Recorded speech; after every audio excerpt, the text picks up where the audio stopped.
Excusez, je vais reprendre mon souffle. Merci, Jean. Jean a une façon de me faire pleurer en nous montrant comment l'amour de Dieu nous comble. J'ai un peu de misère. C'est un matin un peu spécial que l'on a ce matin. Hein? On n'est pas dans Galate. On est? Pas dans Galate. On n'est pas dans Galate, non. On n'est pas dans Galate ce matin. Je ne suis pas M. Tessier. Mais pourtant, on va parler de quelque chose qui a à voir avec la fin des temps, quand même. C'est un matin pas comme les autres, et en même temps, c'est un matin ordinaire. C'est ça qui est étrange. Je n'ai pas trouvé de meilleur titre à 2 heures du matin que de parler de la tyrannie de la souffrance ordinaire. Notre sœur, je vais y arriver. Notre sœur Irène vit un deuil particulier. Quand j'ai appris la nouvelle, j'étais en train de coucher Anne. Fait que j'ai fait de la projection. Et c'est un deuil difficile qu'elle vit. Et plusieurs d'entre nous, on vit avec toutes sortes de maladies. Des maladies physiques, des maladies mentales. Des fois, c'est une surprise. Des fois, c'est un long processus qui tient dans nos vies. Il y a des obstacles à la vie de tous les jours qui entraînent leur lot de souffrance. Il y a les grands maux de l'humanité, la grande souffrance, les génocides, les guerres, les familles, les catastrophes naturelles, tout ce genre de choses-là, tout ce qui est digne de faire la première page des journaux. Le genre de choses qui passent à l'histoire, la grande souffrance. La décision, des fois, de quelques hommes d'influence peut bien plonger des pays entiers dans la souffrance pendant des années, des décennies, des siècles. Vous savez, ça, c'est la grande souffrance, celle qu'on écrirait avec des lettres majuscules. Mais il y a aussi les petites souffrances. Petites dans le sens qu'elles sont à l'échelle d'une personne. Ce n'est pas des souffrances qui font les manchettes des journaux, ce n'est pas des souffrances qui finissent au cinéma, dans un film. Et quand on y pense bien, les grandes souffrances sont une collection de petites souffrances mises ensemble. Plein de petites souffrances quotidiennes, individuelles, des fois collectives, et souvent durables. Et l'existence du mal, l'existence de la souffrance amène l'homme à se demander pourquoi? Pourquoi le mal? Pourquoi la souffrance? Et comme d'habitude, les questions qui commencent par pourquoi, si vous avez des enfants, vous savez que c'est les questions les plus difficiles à répondre. Les philosophes se cassent la tête sur le pourquoi depuis des millénaires. Et à défaut de trouver une cause réelle du pourquoi, on va chercher à trouver comment éliminer, restreindre, endiguer l'évolution du mal, endiguer l'hégémonie du mal sur le monde. Le mal est partout. Le mal est partout. La souffrance est partout. Partout. Et des fois, elle n'a aucune cause évidente. Il n'y a pas de coupable. Il y a juste de la souffrance. Elle ne vient d'aucune source hostile apparente. La souffrance semble des fois aléatoire. C'est complètement arbitraire quand la souffrance entre. C'est un tyran, la souffrance. Vous savez, c'est quoi un tyran? C'est quelqu'un qui exerce un pouvoir absolu, qui a de l'air de respecter aucune règle. Ça vient de nulle part. On ne comprend pas. C'est en dehors de ce qui semble être juste. Alors, comment réfléchir à la souffrance? Comment embrasser ce thème-là comme il faut? C'est difficile. Surtout lorsque la souffrance est présente. Parce que quand la souffrance est présente, la souffrance prend toute la place. C'est difficile. Toute la place est prise par la souffrance.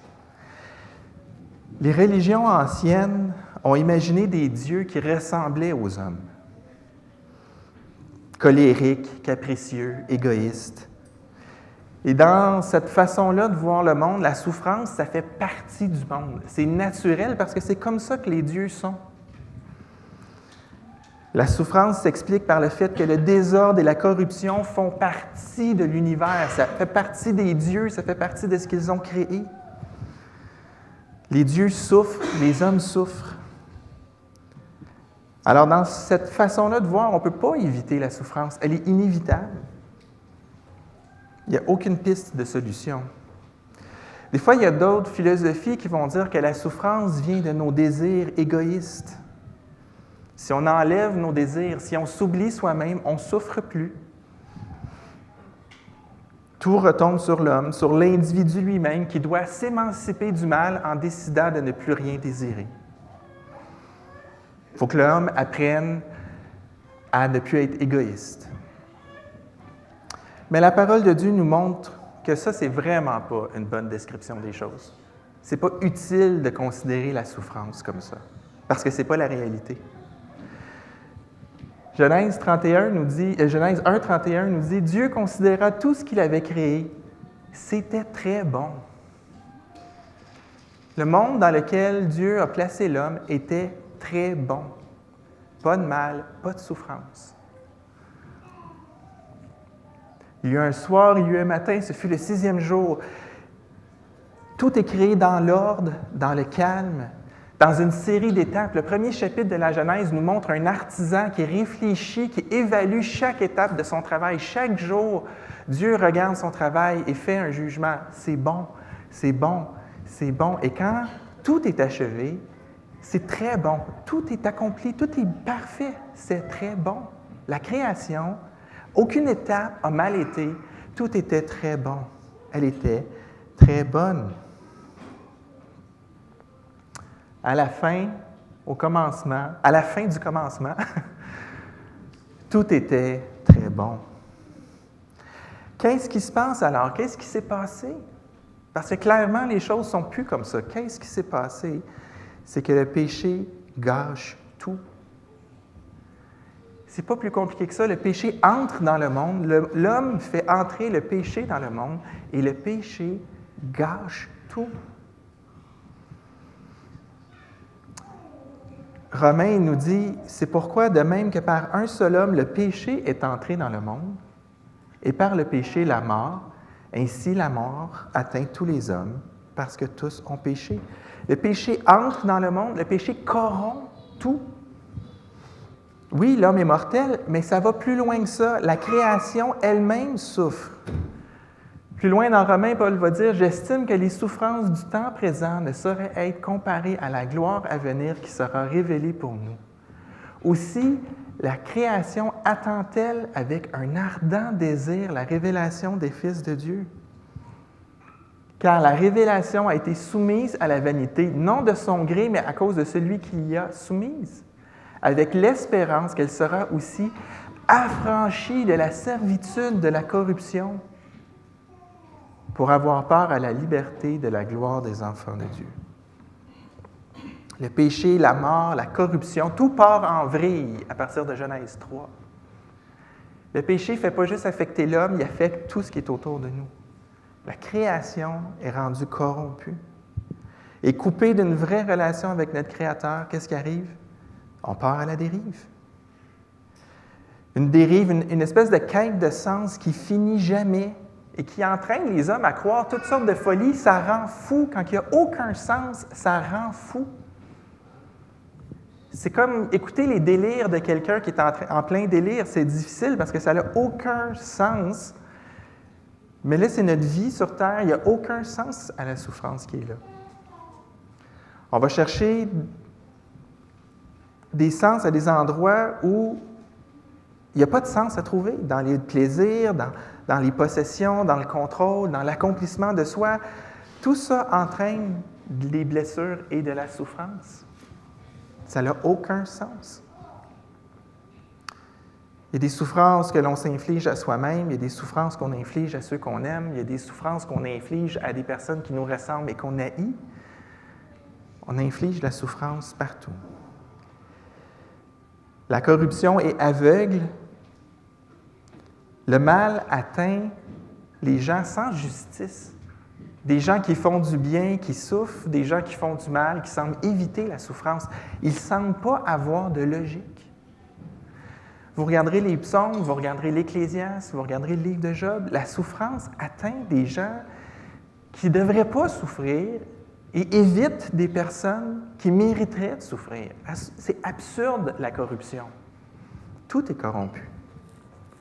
La maladie, la mort frappent tout le monde sans distinction. Je vais vous partager un extrait d'un poème de M. Barrette. « Il se peut bien qu'une fuite imaginée par celui qui marche sous les étoiles lui révèle la futilité parfaite de ses pas. Un motif inusité, quelques mots neufs, puis de images, il manque des mots, non, puis d'images, de formes, des couleurs, dont il enveloppe le monde en rêvant.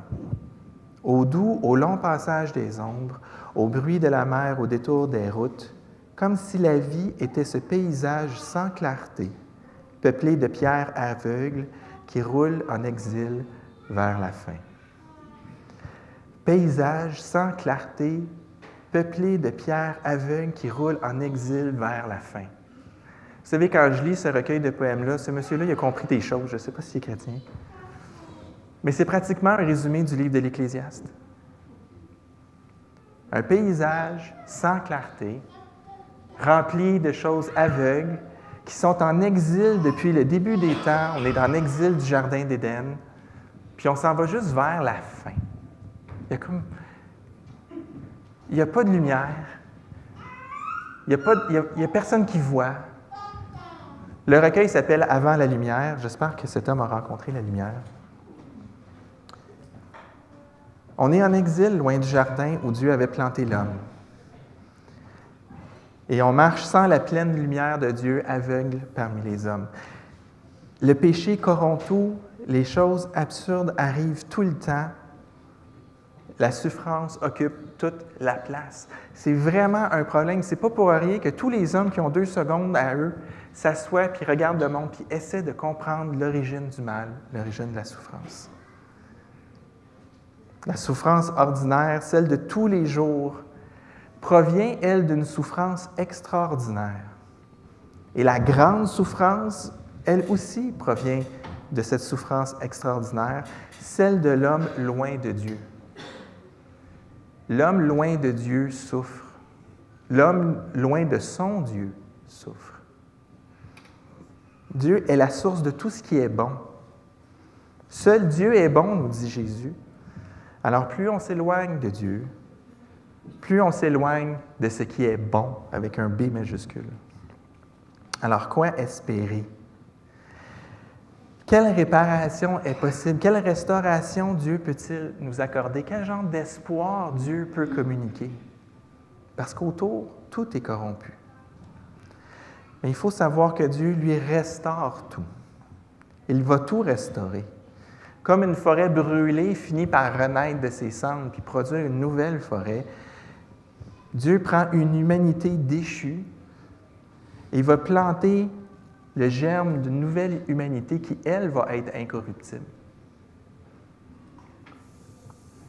Jésus fait toutes choses nouvelles, nous dit Ésaïe 43. Et la première chose que Jésus va transformer, la première rénovation qu'il va avoir, c'est que Jésus nous donne une vie abondante. Dans Jean 10, Jésus nous dit « Le voleur ne vient que pour voler, égorger et détruire. Moi, je suis venu afin que les brebis aient la vie et qu'elle l'ait en abondance. » Et un peu plus loin, il va nous dire « Je leur donne la vie éternelle, mes brebis ne périront jamais et personne ne pourra les arracher à ma main. » Non seulement Jésus offre la vie, une vie nouvelle, quelque chose de différent d'avant, mais quelque chose qui va être abondant. La vie que Jésus donne, elle est abondante. Jésus ne nous place pas sous un genre de respirateur artificiel où on est encore en vie, mais on ne peut rien faire. Jésus communique une vie riche parce qu'il est le germe de cette vie-là qu'il met en nous. Et c'est aussi une vie en sécurité, sous sa protection. C'est la fin de l'exil vers la fin. qu'on avait dans le poème. On ne s'en va pas vers la fin. C'est fini pour le croyant. On ne s'en va pas vers la fin. La vie est maintenant un chemin vers la source, un voyage vers la maison. Les choses changent lorsque l'on est en Jésus. Mais le billet a coûté cher. Il a coûté cher au Fils, il a coûté cher au Père. Le Père aime le Fils. Hébreu nous dit, en effet, auquel des anges Dieu a-t-il jamais dit ceci? Tu es mon Fils, aujourd'hui je fais de toi mon enfant, et encore je serai pour lui un Père, il sera pour moi un Fils. L'Épître aux Hébreux insiste pour montrer comment Jésus est le Fils bien-aimé de Dieu. Et Dieu lui-même va offrir ce témoignage-là quand vous lisez ce qui se passe au baptême de Jésus dans Luc, chapitre 3. « Ceci est mon Fils bien-aimé. Tu es mon Fils bien-aimé, tu fais toute ma joie. » Jésus est le Fils bien-aimé du Père. Mais Jésus a connu la souffrance. Le Père a connu la souffrance parce que pour donner une vie nouvelle aux brebis, Jésus a dû être brisé. Un peu plus loin, dans Hébreux, au chapitre 2, il convenait en effet que celui pour qui et par qui sont toutes choses et qui voulait conduire à la gloire beaucoup de fils est élevé à la perfection par les souffrances, le prince de leur salut. Quand l'auteur ici dit « rendu parfait », il ne veut pas dire que Jésus n'était pas parfait avant, mais là, c'est une question de complétude. Jésus devient complet, le Fils, le Messie devient complet par les souffrances.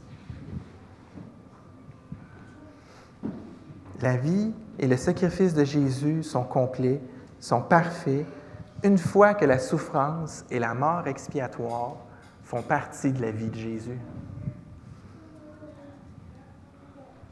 Jésus lui-même est sans péché. Jésus lui-même est sans égoïsme. Jésus est sans mauvais désir, mais Jésus a connu la souffrance. Pourquoi? À cause du péché. Jésus a subi les effets du péché sur sa vie. Il a été rejeté par plein de gens, il a été pris dans une nature limitée un bout de temps. Jésus a subi les effets du péché sur sa personne car Dieu lui a appliqué le péché du monde sur lui. Vous rendez-vous compte comment ça va contre les vieilles religions, des dieux très, très, très humains? Jésus n'était pas brisé comme nous, mais il a été rendu brisé comme nous. Jésus n'était pas égoïste. Jésus a quand même souffert. L'idée que le mal vient de l'égoïsme, non, le mal vient du péché. Jésus n'avait rien de ça. Il a quand même souffert. Il a accepté, il a accueilli la souffrance. Jésus n'avait rien de mal, mais il a accueilli la souffrance. La véritable cause de la souffrance, c'est le péché, tout simplement. La rébellion contre Dieu qui détruit notre accès à Dieu, à ce Dieu qui est bon, au bon Dieu. Tu sais, des fois, on utilise cette expression-là à la légère, mais Dieu est vraiment bon. Et Jésus a reçu ce qui bloque la communication, la relation avec Dieu. Dieu lui a appliqué le péché. Des fois, on chante « Jésus a tout payé ». Je vais vous faire grâce de chanter le bout. Jésus a tout payé. Et oui, il a tout payé. Et il a souffert beaucoup. Il a souffert jusqu'à perdre son Père. Et le Père a perdu son Fils. Il règne, vit le deuil de sa fille. Le Père a perdu son Fils. Il y a une proximité qui se passe là. Dieu comprend la souffrance vraiment. Probablement plus que nous, on peut la comprendre. Dieu a connu la perte d'un être cher, la séparation de ne plus être avec quelqu'un que l'on aime. Ils ont connu ça tous les deux et je vous dis probablement d'une façon encore plus aiguë que nous, on ne pourra jamais le vivre. Ésaïe 53 nous dit « Pourtant, en vérité, c'est de nos maladies qu'il s'est chargé, ce sont nos souffrances qu'il a prises sur lui, alors que nous pensions que Dieu l'avait puni, frappé et humilié. Mais c'est pour nos péchés qu'il a été percé, c'est pour nos fautes qu'il a été brisé, Le châtiment qui nous donne la paix est retombé sur lui, et c'est par ses blessures que nous sommes guéris. Il y a quelque chose ici qui va nous accompagner pour le restant de la prédication. Jésus s'est chargé de nos maladies. Il a pris nos péchés, il a été brisé pour nos péchés, pour nous obtenir la paix, mais il a aussi pris les conséquences de notre péché. Nos maladies, nos limites physiques ont été portées par Jésus. Ce n'est pas une question de comprendre ici que le chrétien ne sera jamais malade. Si vous pensez ça, vous n'avez pas lu le Nouveau Testament. Okay? Mais plutôt que Jésus ne fait pas qu'enlever la condamnation du péché. Il enlève les conséquences du péché. Les conséquences du péché vont prendre fin au retour du Seigneur. La souffrance a une fin. Les conséquences de la corruption vont prendre fin lorsque le Seigneur va revenir. La corruption va finir par finir. Le mal va finir par arrêter. Et toute trace du mal va disparaître. Et c'est ça qui nous permet de savoir que la mort n'est plus la fin. Cet exil de Pierre aveugle vers la fin, ce n'est plus ça l'histoire. On n'est plus obligé de vivre dans cette histoire-là grâce à Jésus. La mort physique n'est plus la fin de notre parcours. La mort ne décide plus de ce qui aura été notre vie. Comprenez-vous? La mort physique n'est plus la fin. Alors la mort physique ne décidera pas de qu'est-ce qu'aura été notre vie. Moi, je vis avec l'arthrite. Mais un jour, ça va disparaître. Je vais probablement vivre toute ma vie terrestre avec. Mais à la fin de mon parcours, la maladie va finir et elle va rester dans la tombe quand moi, je vais sortir de la tombe pour aller rencontrer le Seigneur lorsqu'il va revenir. La fin de ma vie terrestre ne va pas déterminer la fin de mon parcours. La maladie va rester là. Tout ce qui est corrompu va rester là. Il y a une fin. Moi, je vais revivre, je vais avoir un nouveau corps et la maladie va rester là, la corruption va rester là. Jésus a porté mon péché, ce qui fait que je vais sortir de la tombe. Il a porté les conséquences de mes péchés, ce qui fait que la maladie va rester là. Quand le péché disparaît, la souffrance disparaît. L'œuvre de notre Seigneur est vraiment, vraiment merveilleuse. Il va renverser l'ordre des choses. Il va inverser la corruption qu'entraîne le péché, la rébellion de l'homme contre son Dieu. Alors, comment Dieu console? Premièrement, en nous donnant cette espérance que la mort n'est plus la fin. Ce n'est plus ça la fin de l'histoire. Et ce n'est pas non plus ce qui va caractériser notre histoire. La corruption ne s'étend pas dans l'éternité. 1 Pierre nous dit « Béni soit Dieu, le Père de notre Seigneur Jésus-Christ. Dans sa grande compassion, il nous a fait naître à une vie nouvelle pour nous donner une espérance vivante par la résurrection de Jésus-Christ. Car il a préparé pour nous un héritage qui peut ni se détruire, ni se corrompre. La corruption ne continue pas de l'autre côté, ni perdre sa beauté. Il le tient en réserve pour vous dans les cieux, vous qu'il garde par sa puissance au moyen de la foi, en vue d'un salut qui est prêt à être révélé au moment de la fin. Au verset 3, on a une vie nouvelle. Au verset 4, on n'a plus de corruption. Au verset 5, on a une révélation lorsque le Seigneur revient. On a une espérance eschatologique, c'est-à-dire lorsque le premier acte est terminé. Mais la consolation, elle n'est pas que future, elle est aussi présente. Dans 2 Corinthiens, Paul nous dit « Béni soit le Père de notre Seigneur Jésus-Christ, le Père des miséricordes et le Dieu de toute consolation, qui nous console dans toutes nos afflictions, afin que par la consolation dont nous sommes l'objet de la part de Dieu, nous puissions consoler ceux qui se trouvent dans l'affliction. » Est-ce que vous remarquez ici que tout est au présent? Tous les mots qui sont là sont au présent.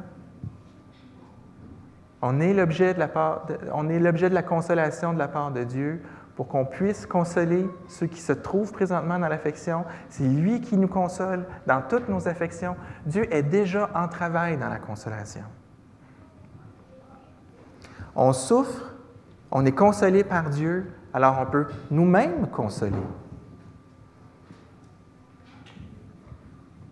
On a un rôle important à jouer. Une des façons dont Dieu console, c'est par ses enfants. On a tous reçu la consolation de Dieu. On est tous capables de consoler nos frères et nos sœurs qui vivent toutes sortes de choses.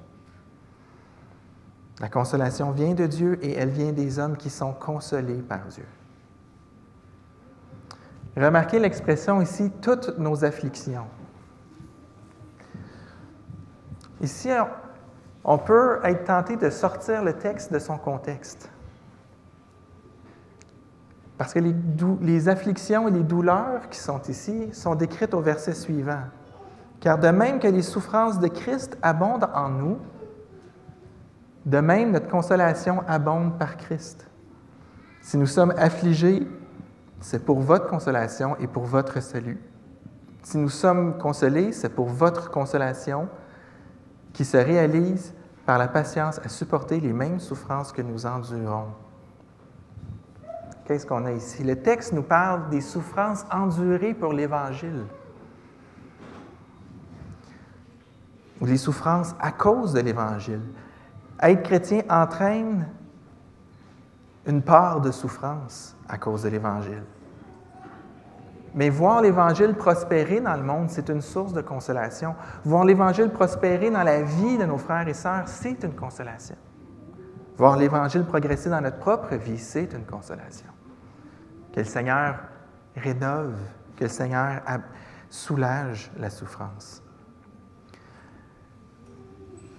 Alors oui, toutes nos afflictions, ça s'étend aussi aux souffrances liées directement à l'Évangile, mais aux souffrances liées au péché en général.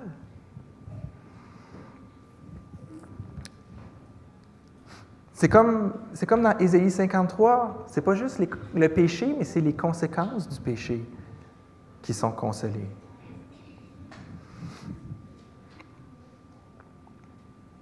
Le péché ici, c'est pas seulement les afflictions de l'hostilité du monde face à l'œuvre de la croix, mais aussi les conséquences du péché sur le monde.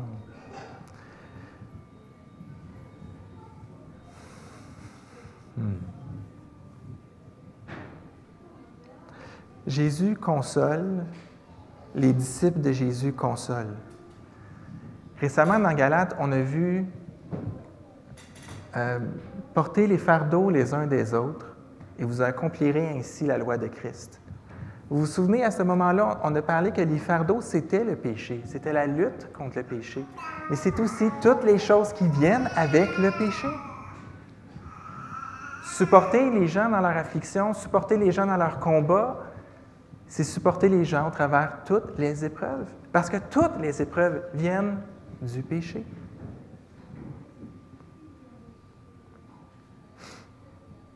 C'est toujours relié. Le péché, la corruption, la souffrance, l'Évangile, la vie, la consolation, l'espérance, ces choses-là tournent toutes les unes autour des autres. Il n'y a pas de souffrance qui ne vient pas du péché. Il n'y a pas de consolation contre le péché qui ne vient pas consoler les souffrances qui viennent à cause du péché. On ne peut pas envisager la souffrance sans la connecter au péché et on ne peut pas envisager la consolation sans la connecter à l'Évangile. Vous ne pouvez pas consoler quelqu'un avec autre chose que l'Évangile, si vous voulez vraiment le consoler. C'est pour ça que j'ai beaucoup aimé les chants que Jean a choisis ce matin. Parce que c'est l'œuvre de Jésus qui fait tout. C'est la vraie source de la nouvelle vie, c'est la vraie source de notre capacité à faire le bien, c'est la vraie source de la consolation. Dans la confusion, des fois, on ne sait pas trop quoi faire. Et vous savez, il y a beaucoup de psaumes qui nous parlent de quelqu'un qui est dans la confusion. Mais dans la confusion, on doit se rappeler que Dieu est là comme notre guide. On n'a pas le temps de lire tout le psaume 139, mais je veux vous partager ce petit morceau. « Que tes pensées, ô Dieu, me semblent impénétrables, que le nombre en est grand. Si je les compte, elles sont plus nombreuses que les grains de sable. Je m'éveille et je suis encore avec toi. » Il me semble que la dernière phrase n'a pas de sens avec le reste. Pourquoi le psalmiste dit... Le psaume 139 est une louange à Dieu qui est quelqu'un d'exceptionnel et un appel à lui pour qu'on ne s'égare pas. Le psalmiste, lorsqu'il écrit le psaume 139, il finit par dire « Regarde si je suis sur une mauvaise voie et conduis-moi dans la voie de l'éternité. Laisse-moi pas m'éloigner de toi. Je ne veux pas être parmi les méchants. » Et Seigneur, tu es grand, tu es infini, je ne comprends pas tes projets, mais à chaque jour, je me lève et tu es là, à côté de moi. C'est un peu comme Job, quand il termine en disant « J'ai dit des choses qui n'avaient pas de sens, j'ai parlé de choses qui n'avaient pas de sens, mais l'Éternel s'est penché, il m'a répondu. » On n'a pas moyen, sans la provision de Dieu, de savoir où est-ce qu'on va, de comprendre le sens de ce qui se passe ici. Et même des fois, avec la parole de Dieu, on ne comprend pas le sens de l'histoire, on ne comprend pas le plan de Dieu, mais ce que l'on sait, c'est que Dieu se tient à côté de nous. Le psalmiste se réveille et Dieu est encore avec lui. Dans le contexte de la souffrance, ce qui est important, c'est de se rappeler que Dieu est grand et que la façon dont il gère l'histoire, même si ça ne peut pas être comprise par nous, reste que Dieu est avec nous. Encore une fois, le psaume se termine en disant « Inspecte mes voies, regarde mon cœur et garde-moi près de toi, parce que si je suis ailleurs qu'avec toi, je suis dans le pétrin, parce que seul Dieu est bon. Plus je m'éloigne de Dieu, plus je m'éloigne de ce qui est bon, plus je m'avance dans la corruption, plus je m'avance dans la souffrance. Alors oui, Dieu, regarde si je suis sur un sentier qui m'éloigne, parce que je ne veux pas être loin de ce qui est bon. Et parce que Dieu est bon, il veut nous garder près de lui, même dans les moments où on souffre, même dans les moments où on ne sait plus donner de la tête, on peut dire « Je me réveille et je sais que tu es à côté de moi. » C'est une certitude, même si on ne le sent pas, même si on ne comprend pas comment il agit, on a la certitude qu'il est à côté de nous. Dieu ne lâche pas ses enfants, il ne rejette pas le malheureux, il ne s'attend pas à ce qu'on soit insensible. Il sait ce qu'est le découragement et la souffrance. Il sait ce que c'est la perte. Il sait ce que c'est d'être devant une impasse. Jésus a souffert. Il comprend ceux qui ont souffert. Et il dit, « Je suis encore avec toi. » Il n'y a pas d'endroit, même au cœur de la souffrance la plus sombre, où Dieu ne peut pas nous atteindre, où Dieu ne peut pas verser sa paix dans notre cœur. Alors oui, si vous souffrez, videz votre cœur, votre peine, votre incompréhension, votre colère devant Dieu. Et vous pouvez le supplier en étant déjà reconnaissant qu'il écoute et qu'il agit. Sa paix va garder nos cœurs en lui. Et c'est le meilleur pour nous parce que le Père, c'est lui qui est bon. Jean 10 nous dit « Le voleur ne vient que pour voler, égorger et détruire. Moi, je suis venu afin que les brebis aient la vie et qu'elle l'ait en abondance. » On l'a lu tantôt, la souffrance a accompagné notre Maître durant sa vie terrestre. Il a souffert, il a ressenti la souffrance, il a ressenti l'abattement des autres. Jésus était quelqu'un qui avait de la compassion. Maintenant, après sa mort et sa résurrection, il offre encore plus que la compassion qu'il a pu offrir lorsqu'il marchait parmi nous, parce qu'il offre la vie, une vie abondante, malgré la souffrance. Et là, on est dans la même condition que la création. On attend que Dieu délivre la création de la corruption. Et on a le devoir de se consoler. On a le devoir de s'appuyer sur Dieu, de s'appuyer les uns sur les autres, d'exercer ce ministère-là entre nous et envers les gens autour de nous. La souffrance n'est pas une réalité qui vient de la création, c'est une réalité qui vient du péché, qui s'impose avec violence dans le monde. Alors, approchons-nous de Jésus. Annonçons Jésus, non seulement à ceux qui ne le connaissent pas, mais comme Jean disait tantôt, à ceux qui le connaissent. On a besoin de réaliser la portée de l'Évangile dans nos propres vies. Pour nous transformer, pour nous donner la force d'avancer, pour nous donner la force de vivre d'une manière sainte et pour nous consoler. Car c'est sa vie, c'est la vie à Jésus, c'est son œuvre qui nous offre la réconciliation et la consolation. Dieu console. La mort n'est plus la fin. Que le Seigneur vous bénisse et vous console abondamment.